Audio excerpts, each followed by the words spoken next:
नमस्कार दोस्तों, wealth sky के एक और नए इंटरेस्टिंग वीडियो में आप सभी लोगों का स्वागत है। मेरा नाम है सुधीर और बात करेंगे इस वीडियो में हम निफ्टी एंड बैंक निफ्टी के बारे में। दोनों के चार्ट को अंडरस्टैंड करेंगे, समझने की कोशिश करेंगे ये जो मार्केट में रिकवरी चल रही है स्लोली, ये कितनी और एक्सटेंड हो सकती है और कहाँ तक मार्केट रिकवर हो सकता है, इस चीज़ को हम समझने की कोशिश करेंगे। तो जल्दी से इस वीडियो को स्टार्ट करते हैं।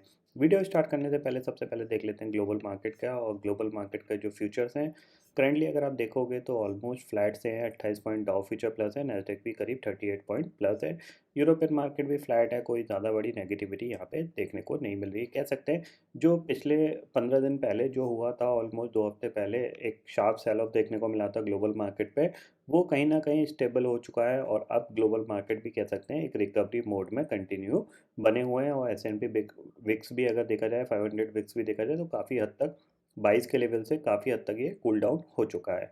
अब हमें समझना है हमारा मार्केट कैसा रह सकता है। कल फिर निफ्टी की एक्सपायरी है, तो इम्पॉर्टेंट एक्सपायरी रहती है फिर निफ्टी निफ्टी बैंक निफ्टी। तो इसको हम थोड़ा सा आइडेंटिफाई करने की कोशिश करते हैं कि कल मार्केट कैसा बिहेव कर सकता है। तो सबसे पहले देखो, अगर आप देखोगे तो 19,500 की कॉल पे अगर आप देखोगे तो यहाँ पे 71 लाख का ओपन इंटरेस्ट खड़ा हुआ है। ये आप देख सकते हो 71 लाख का ओपन इंटरेस्ट यहाँ पे खड़ा हुआ है। पुट पे देखा जाए तो 15 लाख का ओपन इंटरेस्ट यहाँ पे दिखा हुआ है। 19,400 की कॉल पे आप देखेंगे तो 59 लाख का ओपन इंटरेस्ट कॉल साइड पे, पुट साइड पे कितना है 60 लाख का ओपन इंटरेस्ट। इसका मतलब क्या है, पुट राइटर्स थोड़े से कॉन्फिडेंस में है कि मार्केट और ऊपर रिकवर कर सकता है। कितना कर सकता है उसको हम चार्ट पे समझते हैं। तो देखो सिंपल सी चीज़ है, अगर आप निफ्टी के चार्ट पे देखोगे तो काफ़ी हद तक ये जो फॉल था ये ऑलमोस्ट लगभग लगभग पूरा रिकवर हो चुका है। 19,500 के आसपास ये पूरा रिकवर हो जाएगा। अब एक चीज़ ध्यान में रखना, ये 50 डे मूविंग एवरेज है निफ्टी के लिए, ठीक है ना। क्योंकि ये बार बार क्या कर रहा है, इसको इसने ब्रेक किया यहाँ पे, फिर सपोर्ट लेके बाउंस किया, तो ज़्यादा बाउंस नहीं कर पाया। उसके बाद ये ब्रेक करके दोबारा से नीचे आ गया। तो मुझे लगता है इसके आसपास ये रेजिस्टेंस लेके फिर टाइम पास यहीं पे करेगा, फिर ये दोबारा से नीचे गिर सकता है। तो एक चीज़ ध्यान में रखिएगा कि ये जो पर्टिकुलर लेवल है ये स्ट्रॉन्ग रेजिस्टेंस लेवल है। 19,600 से लेकर 19,800 का ये स्ट्रॉन्ग रेजिस्टेंस लेवल है। इसके आसपास आपको कोई एग्रेसिव बाइंग नहीं करनी चाहिए, ये ध्यान में रखना। क्योंकि मार्केट यहाँ से क्या है, दोबारा से फॉल आ सकता है। क्यों? क्योंकि अब देखो धीरे धीरे क्या है कि हम इवेंट की तरफ बढ़ेंगे। आपका नवंबर ऑलमोस्ट, हम मैं समझूँ तो नवंबर यहाँ यहीं कहीं पे ये टाइम पास होके नवंबर बंद हो जाएगा। फिर दिसंबर जनवरी आपके पास ये सारे इवेंट के डेज हैं, दिसंबर जनवरी फरवरी मार्च। क्योंकि इलेक्शन का आउट मतलब इलेक्शन नियरेस्ट आएंगे, तो उससे पहले मार्केट में वॉलेटिलिटी रहेगी, ये ध्यान में ज़रूर रखिएगा। तो एक पॉइंट आपको यहाँ पे ध्यान में रखना है, ठीक है।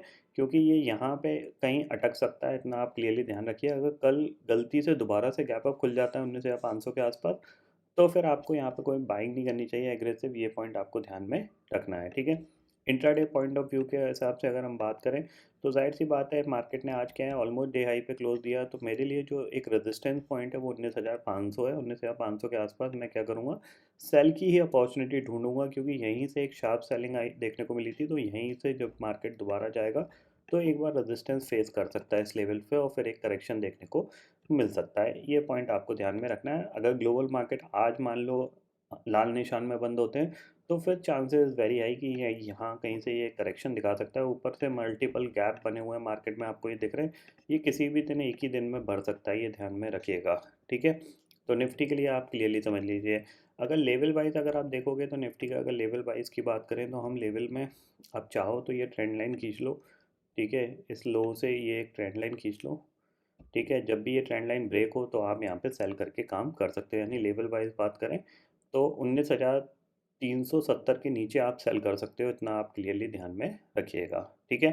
जब तक इसके ऊपर ट्रेड कर रहा है तब तक ये पॉजिटिव है। एक बार 19,370 के नीचे जाएगा तो हो सकता है फिर ये आपको 19,000 अराउंड 270 280 तक का टारगेट दिखा सकता है, ठीक है। बैंक निफ्टी की बात कर लेते हैं। तो देखो बैंक निफ्टी अगर आप देखोगे तो कंटिन्यूसली 50 डे मूविंग एवरेज पे ये रेजिस्टेंस फेस कर रहा था, आपको यहाँ पे देखने को मिलेगा। अगर मैं डे चार्ट पे चलूँ यहाँ पे, ये आप देख सकते हो यहाँ पे कंटिन्यूस लें, जब इसको ब्रेक किया था उसके बाद इसके ऊपर नहीं निकल पाया था ये कंटिन्यूसली, और यहीं से गिरावट दोबारा से देखने को मिली थी। तो इसका मतलब क्या है, 44,000 44,200 ये आपके लिए एक स्ट्रॉन्ग रेजिस्टेंस का काम करेगा। इसके आसपास जाता है तो चांसेस वेरी हाई कि ये दोबारा से प्रॉफिट बुकिंग दिखा सकता है, और थोड़ा बहुत करेक्शन यहाँ पे आ सकता है 43,000 तक का। अब यहाँ पे देखो इंट्राडे कैंडल्स अगर आप देखोगे तो ऑलमोस्ट डोजी टाइप की कैंडल्स बन रही हैं, यहाँ पे कोई ज़्यादा मोमेंटम नहीं है, मार्केट बहुत ही ज़्यादा स्लोली ऊपर जा रहा है। तो इसमें क्या है, मोमेंटम मिसिंग है, तो जाहिर सी बात है आप यहाँ से एक ट्रेंड लाइन खींच लो। ये ट्रेंड लाइन जब भी ब्रेक हो तब आप एक अच्छी खासी शॉर्ट की ट्रेड डाल सकते हो, ठीक है। ठीक है, अराउंड लेवल दूर है थोड़ा सा, लेकिन फिर भी आप समझ लीजिए कि 43,400 के नीचे आप डेफिनेटली एक बार इसको सेल करके काम कर सकते हो, ध्यान रखिएगा। इवन 43,500 के नीचे भी सेल कर सकते हो, क्योंकि ये काफ़ी देर बाद इसने इसको ब्रेक करके होल्ड किया है। तो अगर दोबारा से नीचे आया तो एक ब्रेकआउट फेलियर का सिनेरियो बन सकता है, और नीचे की तरफ ये दोबारा से एक्सपेक्ट कर सकते हैं 43,000 तक आ सकता है, ये पॉइंट ध्यान में रखिएगा, ठीक है। कल फिन निफ्टी की एक्सपायरी है, तो एक्सपायरी में फिन निफ्टी में देखो, फिन निफ्टी की अगर एक्सपायरी की बात करें तो लास्ट जहाँ से ब्रेकडाउन हुआ था वो यही लेवल है जिसके आसपास ये आज क्लोज हुआ है, ठीक है ना। अराउंड 19,570 से ब्रेकडाउन हुआ था इसमें, और उसी के आसपास ये आ गया है।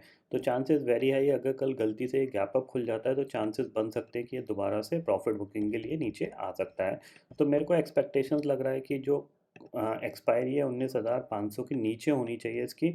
तो इसके नीचे ये एक्सपायरी दिखा सकता है, अगर बहुत बड़ा गैप अप खुल गया 19,570 580 के जोन में, तो डेफिनेटली वहाँ पे एक बार सेल करके काम किया जा सकता है। ये ध्यान में रखना, फ्लैट खुलता है या फिर गैप डाउन खुलता है तो फिर प्राइस एक्शन देखना पड़ेगा हमें। और 19,500 के नीचे अगर एक्सपायरी करता है तो ज़्यादा बेस्ट है, क्योंकि राउंड फिगर लेवल है, इसके नीचे ही चांसेस बन सकते हैं कि ये एक्सपायरी के लिए नीचे आ सकता है, ठीक है। ग्लोबल मार्केट की सिचुएशन ऑलरेडी मैंने आपको बता दी है, फिलहाल पॉजिटिव ही दिख रही है, ऐसी कोई नेगेटिविटी नहीं दिख रही है यहाँ पे। डाउ फ्यूचर करीब 37 पॉइंट ऊपर है, नैस्डैक फ्यूचर करीब 41 पॉइंट ऊपर है, और इनमें कंटिन्यूसली रिकवरी देखने को मिल रही है। ऑलमोस्ट ये भी देखा जाए तो अपने एक रेजिस्टेंस के आसपास आ गया है, तो यहाँ से हो सकता है थोड़ा सा करेक्शन देखने को मिल सकता है, देन फिर पुल बैक आएगा, फिर हम एक्सपेक्ट कर सकते हैं ब्रेकआउट का। बट यहाँ से ये स्ट्रेट लाइन में ब्रेकआउट दे देगा, चांसेस थोड़े से कम है। अगर देता है तो चांसेस वेरी हाई कि ये फिर 2-3 दिन बाद तेज़ी से नीचे आ सकता है, ये पॉइंट आपको ध्यान में रखना है, ठीक है। तो आई होप दोस्तों ये पर्टिकुलर डाटा आपको समझ में आ गया होगा। दोस्तों फिलहाल इस वीडियो में इतना ही है। आई होप ये वीडियो आपको पसंद आएगा। वीडियो पसंद आता तो लाइक और शेयर ज़रूर करिएगा, और चैनल को जो सब्सक्राइब कर लीजिए, क्योंकि मैं सुधीर लेके आता रहूँगा हर दिन आपके लिए नए नए वीडियो। इसी के साथ शुक्रिया दोस्तों, जय हिंद।